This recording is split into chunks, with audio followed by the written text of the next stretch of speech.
अस्सलाम वालेकुम नाज़रीन, मैं हूं आपकी होस्ट नाइला भट्टी और आप देख रहे हैं न्यूज वेव लाइव। शामिल करते हैं आज की अहम खबर।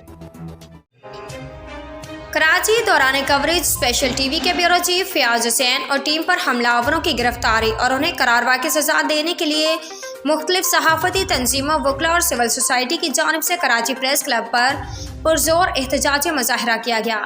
मुजाहरे में बड़ी तादाद में सहाफ़ियों ने शिरकत की। सहाफ़ियों ने हाथों में बैनर्स और प्ले कार्ड उठा रखे थे जिन पर आज़ादी सहाफ़त पर हमला नामंजूर कोहाटी ग्रुप और जाली अफसर इरफान बेग को गिरफ्तार करने समेत वज़ीर बल्दियात सईद गनी को DG MTA नजमुद्दीन सहतू को करप्ट माफिया की पुष्टपनाही पर ओहदे से हटाने के नारे दर्ज थे। मुकर्रीन ने कहा कि सहाफ़त रियासत का चौथा सतून है। सहाफ़ी अपने कलम से MDS समेत दिगर अदारों में होने वाली करप्शन के खिलाफ लिखते रहेंगे। इरफान बेग और फैजान कोहाटी नामी माफी ने MDA में पंजे गाड़ लिए हैं। सहाफ़ियों के ऊपर हमला आवर होने से हमें हक सच लिखने से दूर नहीं रखा जा सकता। मुकर्रीन ने कहा कि आज का यह एहतजाज इस बात की अलामत है कि सिंध हुकूमत सहाफ़ियों के साथ इंसाफ फराहम करने में नाकाम हो चुकी है। उन्होंने कहा कि हम सब सहाफ़ी ब्यूरो चीफ फयाज हुसैन के साथ शाना बशाना खड़े हैं।